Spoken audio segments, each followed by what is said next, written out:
Right on. So Taylor, well, I should say power series and Taylor series. So let's kind of start off actually with some geometric series. So for example, we know that this geometric series, 9 plus 3 plus 1/3 plus 1/9 plus dot.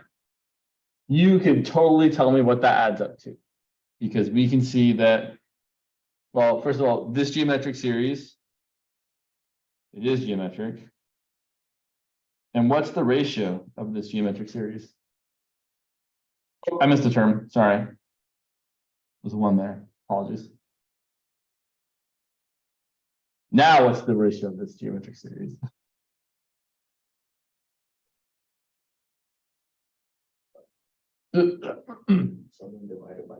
What's 3 divided by 9? That's 9 divided by 3. Yeah, what's 1 divided by 3? What's 1/3 divided by 1? So one way you can find the ratio, if it is a geometric series, is by taking the next term and dividing by the previous term. Oh, does that sound familiar? Like maybe the ratio test, where you take an plus 1, the next term, divided by an, and the limit of it. That's how you, if you actually have the terms and they all, if you take the next term divided by the previous one, it's always that. So this is going to equal the first term over 1 minus your ratio. First term is 9. So that's equal to something, right? 9 divided by 2/3, which is 9 times 3/2, which is 27 over 2. Or for example, this geometric series, 8 minus 4 plus 2 minus 1 plus 1/2 minus 1/4. You all should be able, I want you all to write down what this is equal to. What does this add up to? Write it down.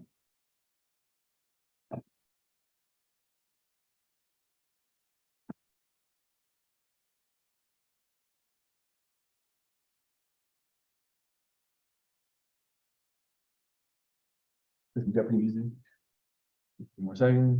Why did you write the ratio test? Which one are you using?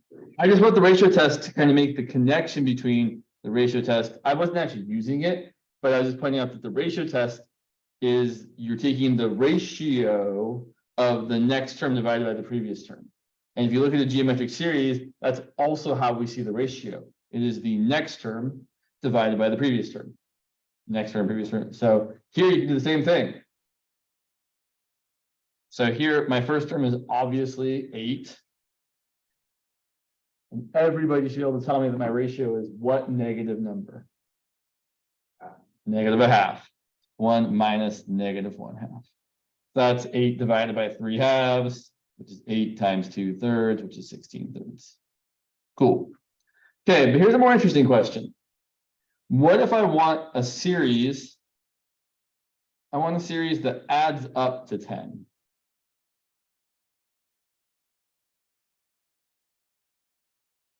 Well, I'm just going to start with a number that's less than 10, right? If you start with a number bigger than 10, you can still make it work if you pick a negative ratio, but let's start with, say, like 2 plus.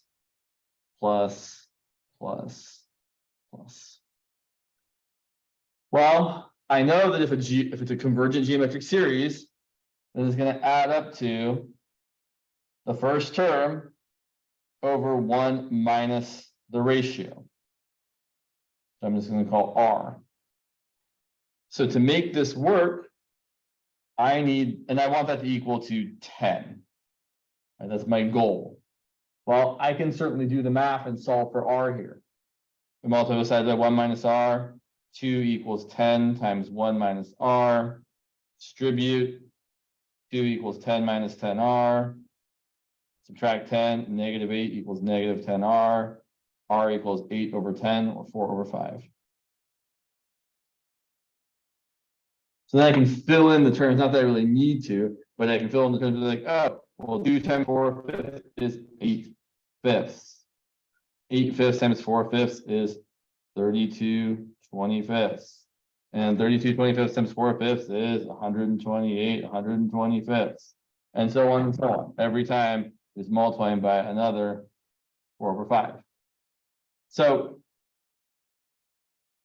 the point that I'm trying to get to is that just like you can make kind of you can find, well, and there's lots of different ways you can do this, but you can find a different geometric series, but we can make a geometric series to add it to any number. Take whatever number you like. Start with some first term. This, I would probably pick something like that easily goes into that number, but the point is, or the question that I want to ask is, what about making an infinite series add up to a function? So let's look at something very similar. What if I wanted, say, my infinite series? I don't know the terms for yet. I want it to add up to 1 over 1 minus x. That's the function I want this series to add up to. Well, this looks like what a geometric series adds up to. And we know that the geometric series always adds up to the first term over 1 minus the ratio. So I know it might sound like a dumb question, but what should my first term be? What's my ratio? So what's my next term going to be? What's my next term going to be? Oh, well, the next term. X squared, and then the next term. Right? And every time we're just multiplying by the same ratio, which is x. And so on and so on. So here's what we have. We have that 1 plus x squared plus x cubed plus x to the fourth plus and so on and so on, which is the sum from n equals 0 to infinity of x to the n is equal to 1 over 1 minus x. Well, some of the time it is. This isn't always true. Not for every x.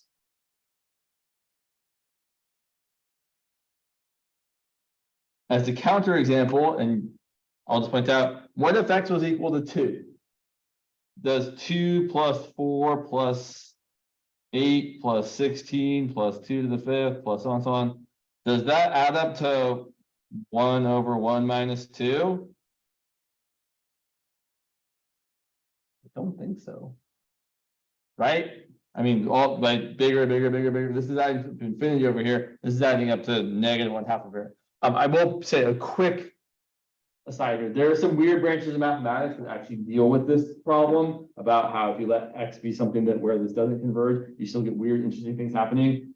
It's moderately more than it's very advanced, and we're not going to talk about that here. But I just want to say that there is something up to this that people talk about, which is kind of interesting. Or you shouldn't concern yourself with it. Just it's neat. Anyway, back to the action that we're doing. We know that a geometric series converges if the ratio is between -1 and 1. What we're going to say here is, oh, this is true as long as x is between -1 and 1, or usually written as the absolute value of x is less than 1. So it's very much like x is acting like our ratio r. X is our ratio r. We're just saying that this is actually a function. So it is true that this function, f of x equal to 1 over 1 minus x, has a power series associated to it. It is equal to the power series, the sum from n equals 0 to infinity of x to the n, as long as x is between -1 and 1. Or in other words, we say this series of x to the n converges to 1 over 1 minus x if the absolute value of x is less than 1. Why is it converging to 1 over? Well, let's go back here. Let me just point out, if you have the sum from n equals 2 to infinity of 5 times 1/2 to the nth power, is that a geometric series? Does it converge?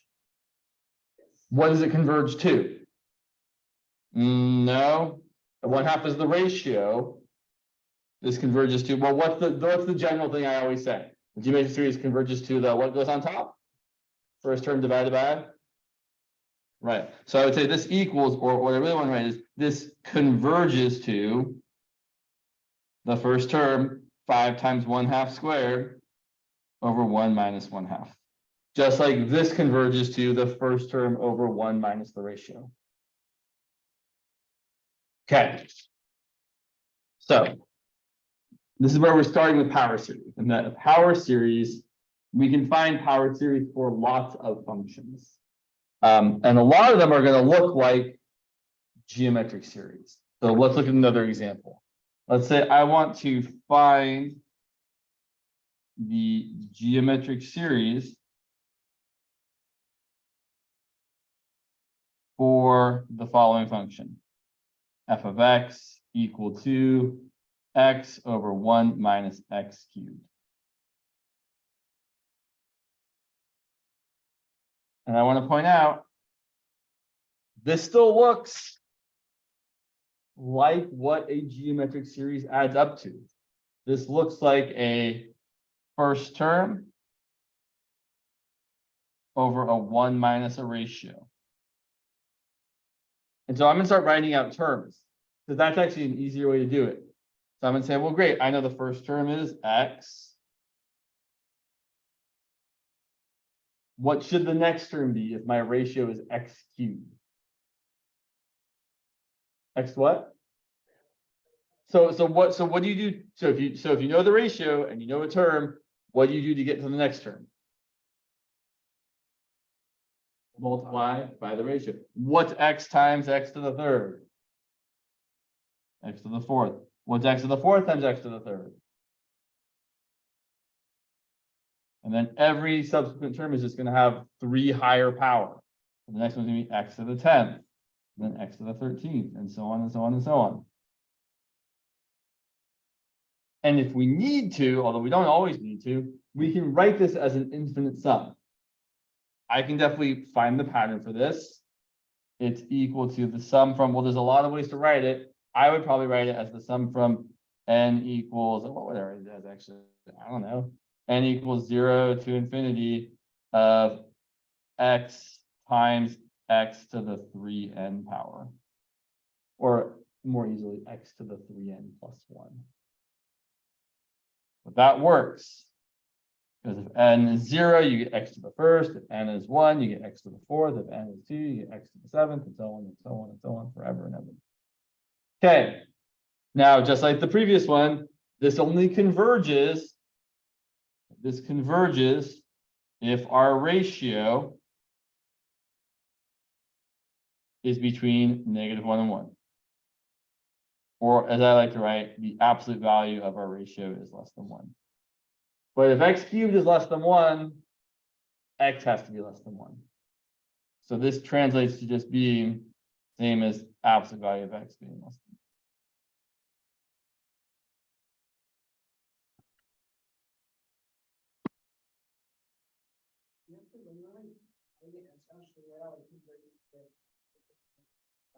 I would write it like this. I would say, the words I would actually write would be this. Here's actually what I would say. I would say that the interval of convergence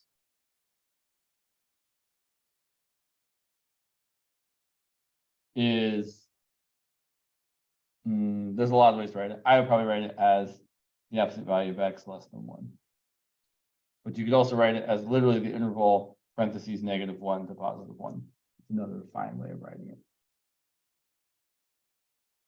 Yeah. Just want to make sure I don't get too. Yeah. No.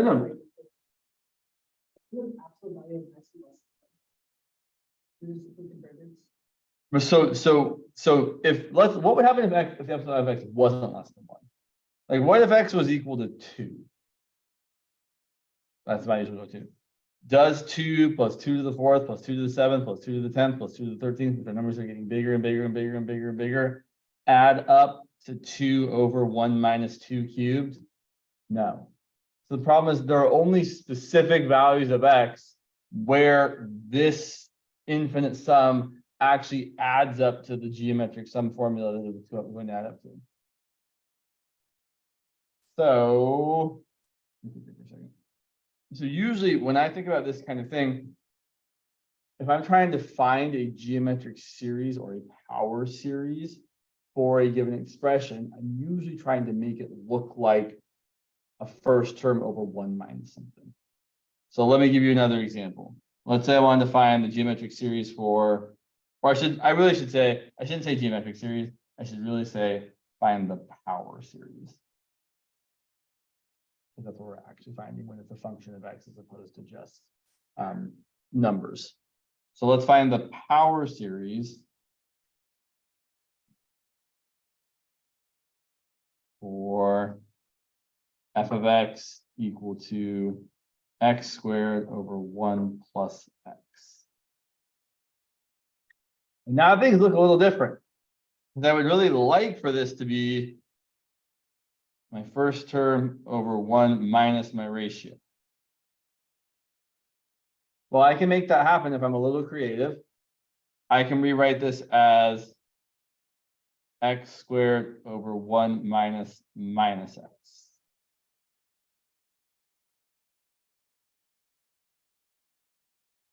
So although we can, I kind of like to move away from actually writing out. So I could write out terms again. So here are the terms. My first term is x squared. My ratio is negative x, so my next term would be negative x cubed. I'm multiplying by negative x. My next term would be positive x to the fourth, negative x to the fifth, positive x to the sixth, and so on and so on and so on. I could write it out as the sum. Ooh, we could be creative. We could be clever here if we want to be. You could start at n equals 0, but where would it maybe the words? Where would it maybe make sense to start? If my first term is x squared. 0 is a good choice. I was looking for something else, but 0 is actually a totally fine choice. I was thinking we could start at n equals 2. And this say we have x to the n, but then we need to alternate. So we need a negative 1 to the, is it going to be n or n plus 1? Well, let's see. If I did n and I plug in 2, is my first term positive x squared or negative x squared? Yeah, so that works. N plus 1 would not have worked. It'd be the wrong sign to start. Totally, yes. Yeah, so usually I try n because it doesn't require erasing if I've got the wrong thing. And if n is the wrong thing, then I change it to n plus 1. Really what I do.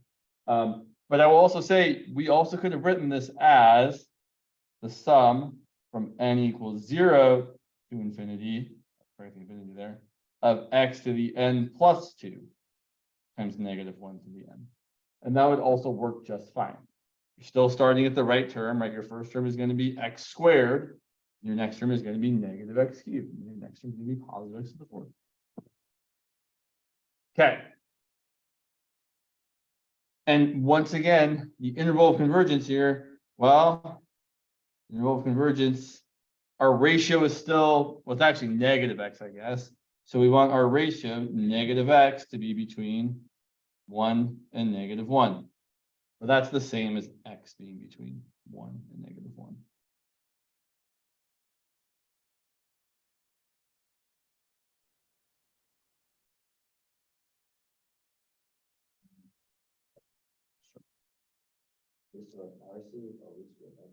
No, we just start off with geometric ones because they're easy.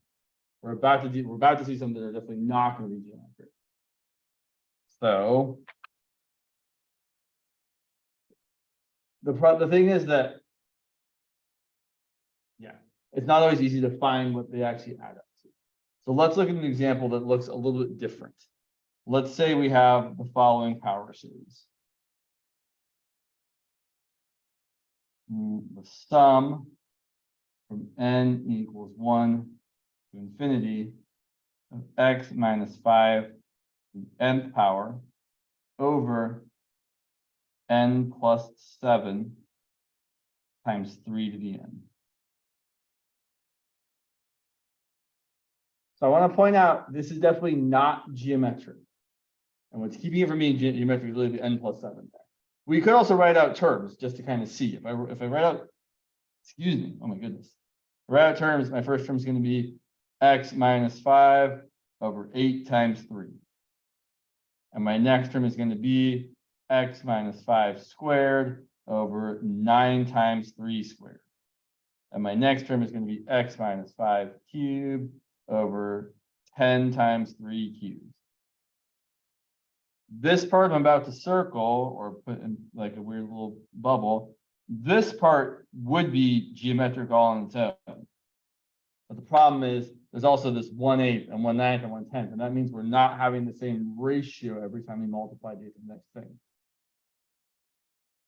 So the question we're interested in answering here is, what's the, yeah, I guess we really just care about the radius.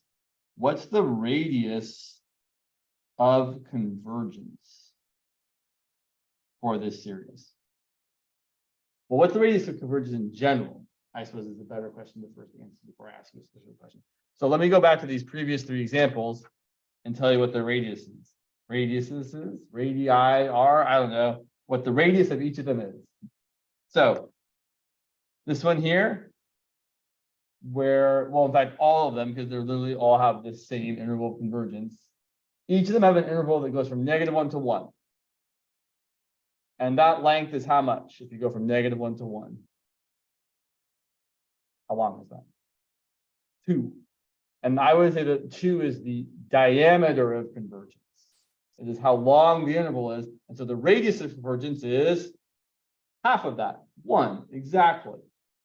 So the radius of convergence is just half the length of the interval. That's how I usually think about it. There are other ways of getting there, but that's, I feel like, the most logical. So if I want to find the radius of convergence here, well, here's what we're going to do. We're going to use the ratio test. And I will point out the ratio test is almost always how we find the radius of convergence for a power series. Okay, let's see what we get. So ratio test, limit n goes to infinity of the an plus 1 term divided by the an term. And here the absolute values are necessary. Because x could be anything. So x minus 5 might end up being negative. So the limit is n goes to infinity of, let's see.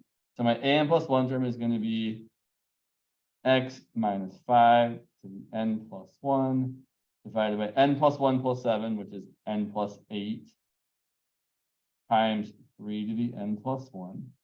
And then instead of dividing by an, we're going to multiply by the reciprocal. So I'm going to have n plus 7 times 3 to the n divided by x minus 5. And just like when we were using the ratio test before, we're going to combine the like things together to help simplify these fractions. So I'm going to rewrite this as the limit as n goes to infinity of x minus 5 to the n plus 1 over x minus 5 to the n. 3 to the n over 3 to the n plus 1. And finally, n plus 7 over n plus 8. And one more simplification before we take the limit. X minus 5 to the n plus 1 over x minus 5 to the n reduces just to x minus 5. Right? If we subtract those powers, n plus 1 minus n is just 1. If the limit as n goes to infinity of the absolute value of x minus 5. And then 3 to the n over 3 to the n plus 1 reduces to 1/3. Right? You have a larger power in the denominator, so I have x minus 5 over 3. And then finally, the n plus 7 over n plus 8, we can't do anything about. We're going to need to take the limit to deal with that part. Okay, let me ask you. Show me on your fingers or type it in the chat. What's the limit as n goes to infinity of n plus 7 over n plus 8? Okay, show me on your fingers. Right, exactly. 1, because it's 1n to the first over 1n to the first, just like we've been using forever. So that's going to be x minus 5 over 3 in absolute value. And that is the limit. You know, let me ask you all. If you're using the ratio test, if we want the series to converge, then the limit of this an plus 1 over an has to be less. Cool. So now we can kind of, I'm gonna find the interval kind of, and then we'll talk about the radius. So if we solve this inequality, I would multiply both sides by, oh, okay, let me do a couple things. I would rewrite it as the absolute value of x minus 5 over 3. Because the absolute value of 3 is just 3. And the absolute value of a quotient is the quotient of the absolute values. Which makes sense, right? If you divide two things together and then take their absolute value and get your positive number, it's the same as if you took the absolute value of each part of them first and then divided them, because then you're dividing a positive thing by a positive thing and it's still positive. Positive either way. And that's got to be less than 1, or the absolute value of x minus 5 has got to be less than 3.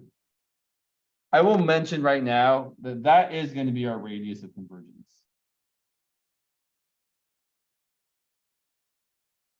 If you can get this inequality to have where x has a coefficient of 1, doesn't matter if you're adding or subtracting 5, the radius will be that number over there. Now, let me say a little bit more because there is more to say here.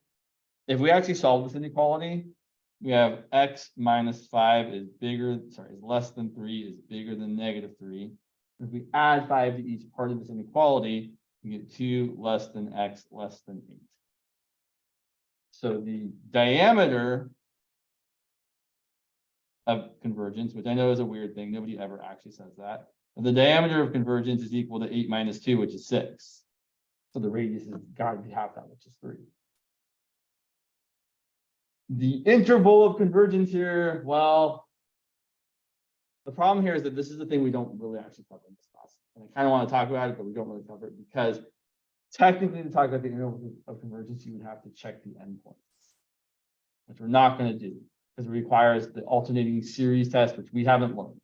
It's totally fine. Like it's not like I'm saying you're missing out on some super important thing here. I'm just pointing out that there's things we could talk about that we're not. So what this means is that as long as x is between 2 and 8, this series is going to converge. But if x is outside of those values, the series is going to diverge. And if x is equal to 2 or equal to 8, well, it's actually really hard to tell because it requires more work. But we're not being asked. So radius convergence, which you often abbreviate as ROC, is 3. I know what else I wanted to say. The center of this power series. Well, what's the middle of 2 and 8? What's the average of 2 and 8? Right. Oh, look, x minus 5 was the thing we started out with. It's not a coincidence. The center of this is 5.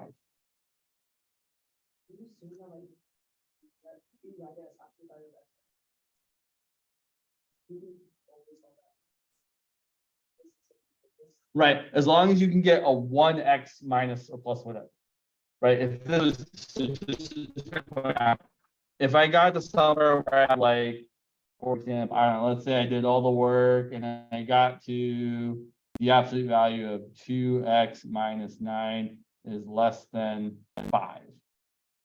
My radius is not 5. I have to isolate x first, or at least get the coefficient with it. So if I divide by 2, even though it's not lovely, I get the absolute value of 2 times x minus 9 halves less than 5. And then I can bring the 2 out. I mean, you don't really have to show all this work. I'm just kind of being a little extra about it. 2 can come out. And then finally, we can say that the absolute value of x minus 9 halves is less than 5 halves. And that would be your radius. The plus or minus here is inconsequential. It just moves where your center is, right? But you can have a lot of circles with the same radius that have different centers. The center doesn't matter, doesn't affect the radius, but the radius is just whatever this number is here after you've got x plus or minus. Okay. Time flies. Let's see. So many things. Let's do another one. There's definitely more to say about this. So yeah, let's look. Oh yeah, let's look at one like that. Let's say we have something like the sum from n equals 1 to infinity of n factorial times x plus 2 to the n 4 to the n plus 5 times the square root of n plus 8. Which looks pretty gross. It's still the same process. And we want to find the radius of convergence. Let me ask you all a quick question that you can easily answer. What is the center of this power series?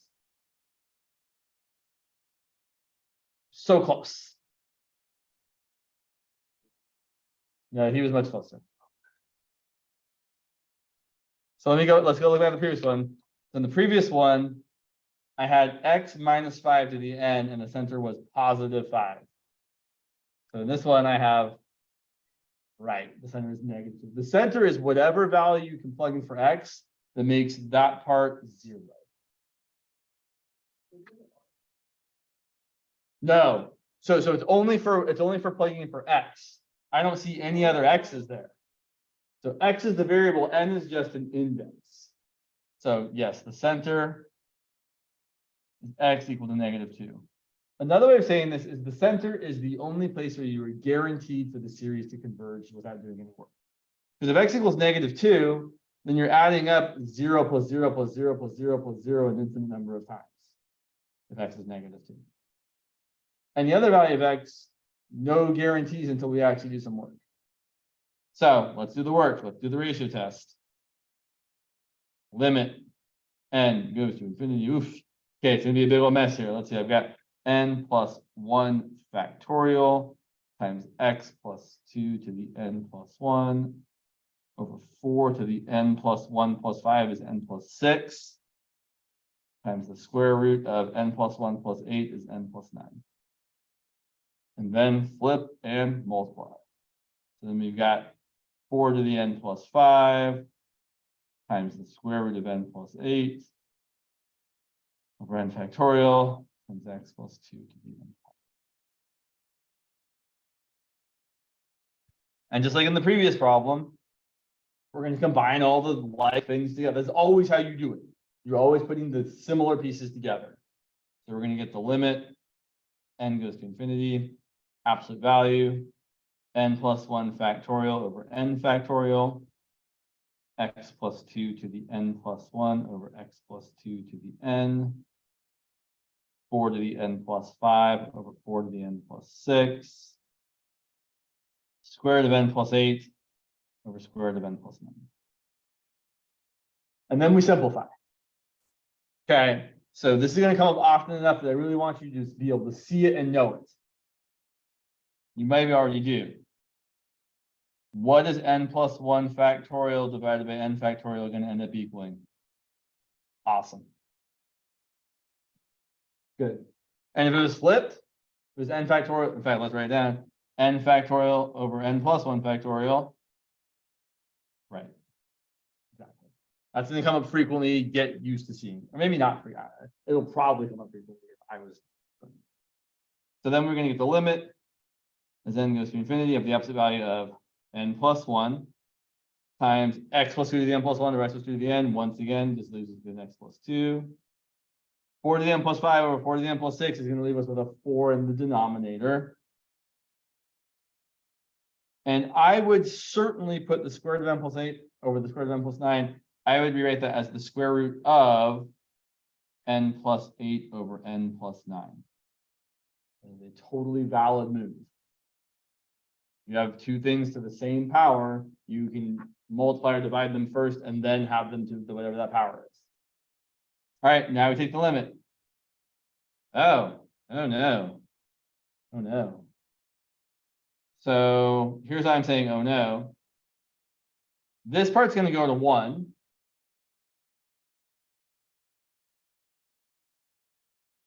Or the square root of 1, which is still 1. X plus 2 over 4 is just a number. Unless x is 0. Or sorry, unless x is -2. I mean, no, okay, it's still a number if x is -2. If x is -2, it's 0. If x isn't -2, this is a non-zero number. And this is not 0, then n plus 1 is going to go to infinity. And infinity times not 0 is still going to be some sort of infinity. And the absolute value of it is certainly going to be infinity. This limit is actually going to be infinity if x isn't equal to -2. You know what infinity is bigger than? You like a lot of things, but specifically 1. Which means that this series never converges except when x is equal to -2. Okay, so let me go back to the previous page for just a second. On this previous page here, I just want to point out one thing. I'm going to draw, I meant to draw, I forgot to draw. Here's my interval of convergence from 2 to 8. And my interval of convergence has a length of 6. Okay. Radius was 3, right? There's your center at 5. There's your radius. There's your radius. I should use capital R instead of little r, because little r we use for ratio. Okay, over here, I'm going to draw my interval of convergence. There it is. How wide is it?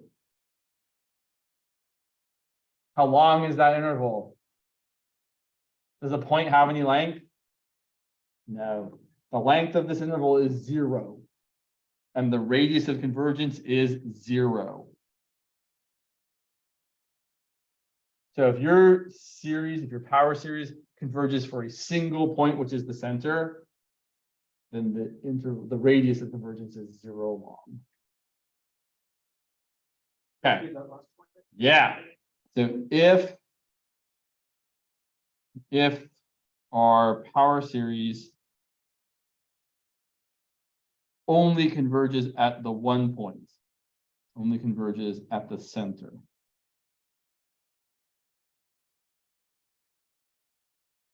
then the radius is 0. The radius of convergence is no.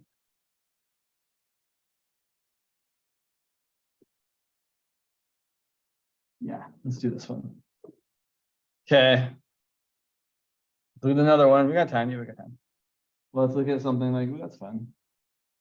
The sum from n equals 0 to infinity of -1 to the n times x to the 2n over 2n parentheses factorial. What's the center here?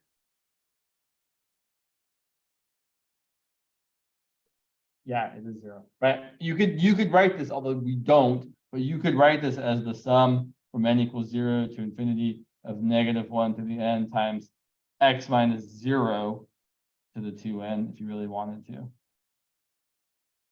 And that would show us the center is 0. No, I wouldn't. No one's ever going to write it like that.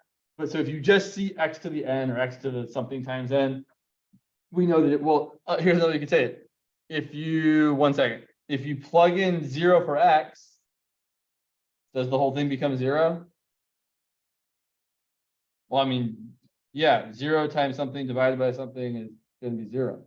So wherever you can plug in for x that makes every term 0, that is the center. In the previous one, it was -2. In the previous one, it was +5.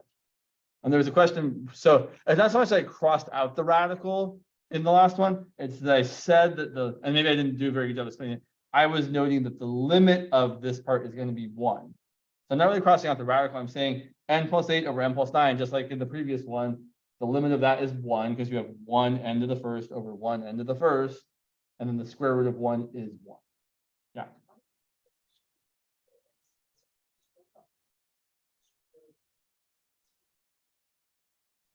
No, definitely not. 100% no. Let me give you my favorite example of why we can't do that. So keep this in mind if you ever have that question. What's the square root of 3 squared plus 4 squared? Is it 3 plus 4? Definitely not. But that's the same kind of thing you're saying, right? So, right, this is definitely not equal to the square root of 3 squared plus the square root of 4 squared, which is equal to 3 plus 4. It's instead equal to the square root of 9 plus 16, which is the square root of 25, which is 5.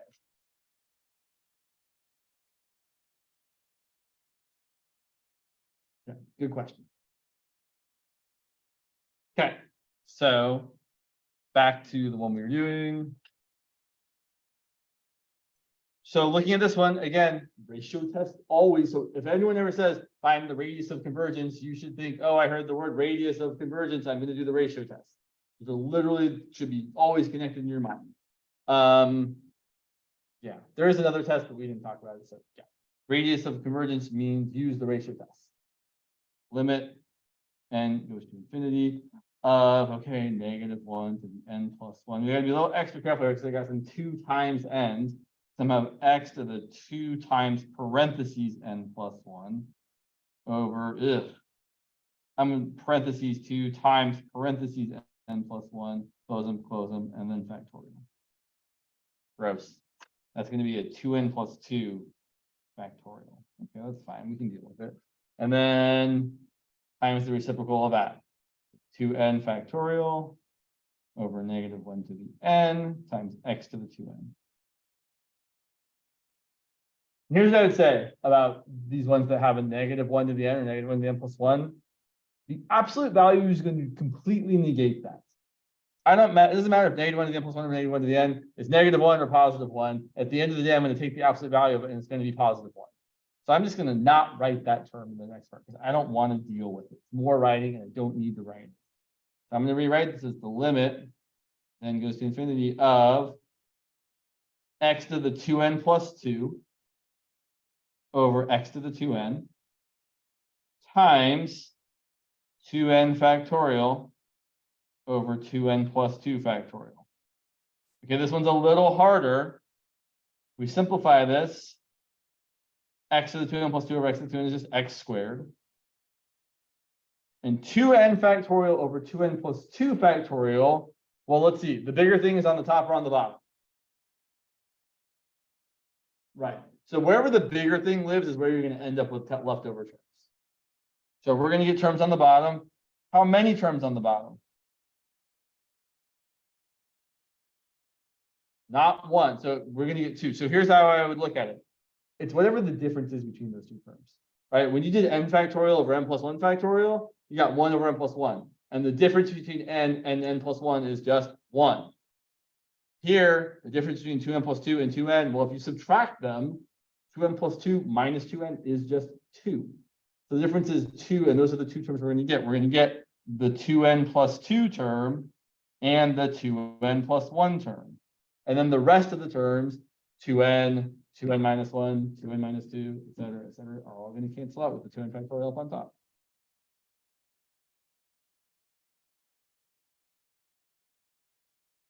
Okay, let's talk about the set. No, we don't.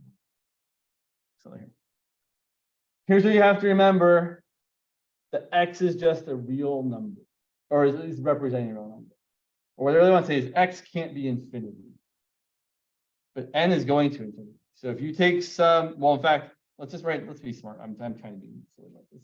Let's just write it as x squared times the limit as n goes to infinity of 1 over 2n plus 1. I guess I need an absolute value. I don't really actually, but fine, whatever. What's this limit I've just written over here equal to?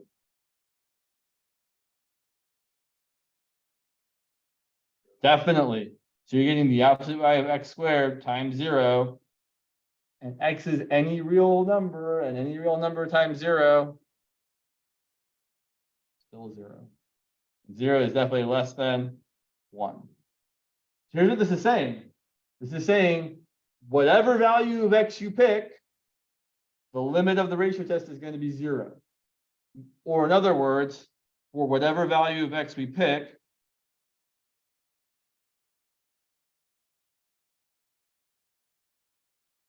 the series converges. The limit of the ratio test is 0.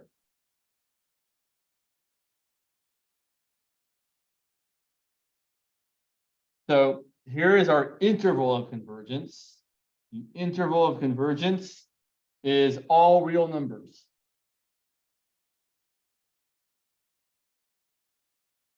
Okay, here's kind of a dumb question, but I'm asking anyway. How wide is the diameter of convergence? Infinity. So how wide is the radius of convergence? Infinity divided by 2, which is infinity. So the radius of convergence here is infinity. And those are kind of your 3 options.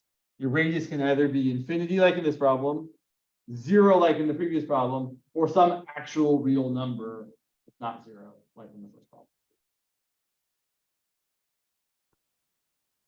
Okay, but then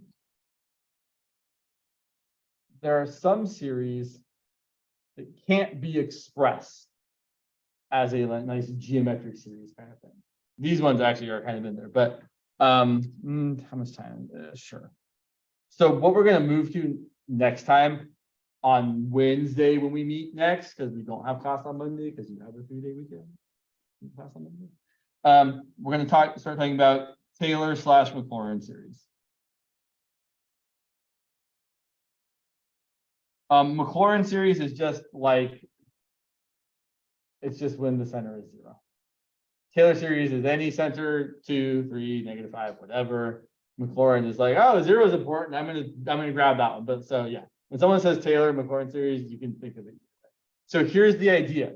We're gonna take some function that can't be easily expressed, and we're going to find the power series for it. A great example to start off with is e to the x. So the Maclaurin series for e to the x, I'm just going to tell you it because you are going to want to memorize it eventually, is e to the x equal to 1 plus x squared divided by 2 factorial, x cubed divided by 3 factorial, x to the 4th divided by 4 factorial. I think you can see the pattern at this point. I should point out that those first 2 terms are actually also divided by their factorials. That really is x divided by 1 factorial.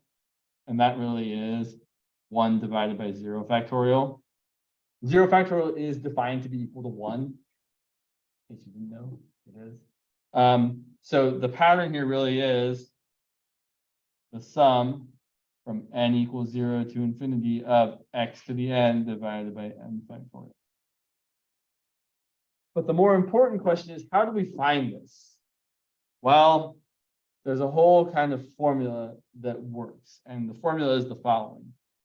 Some function f of x, the Taylor series for it is the following formula.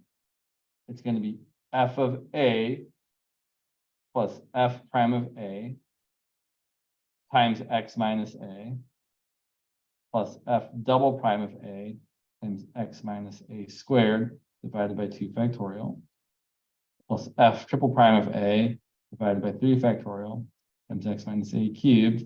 And it just keeps going on this way. You take the next derivative, you multiply by the next power of x minus a, divide by the next factorial. And this is the Taylor series of your function f of x centered at a. And next time we'll talk about more where this one comes from. Actually, you know what I'm going to do? In addition to this, there is a really excellent video. It's made by some guy, I think it's called like 3 blue, 1 brown, or 3 brown, 1 blue, like about like, you know, like genetic eye colors kind of stuff. But he makes really good math videos in general, but he has a really good video about kind of not like the how of this, but like the why, like where this formula actually comes from. I would really strongly encourage, I think it's like 15 to 20-ish minutes. If you have time over the weekend, watch it. It really makes it just easier to be like, oh, that's why we're doing this thing. And it kind of helps it make a little bit of sense. I would recommend watching it. I will definitely, if I haven't already posted a link to it on Canvas, I will post a link to it on Canvas. But I highly, highly, highly recommend watching it. I was like, this is great. I feel like I'm doing something new and I've done this stuff forever. So I can't stress enough. I think it's worth watching. You should watch it. I will post it.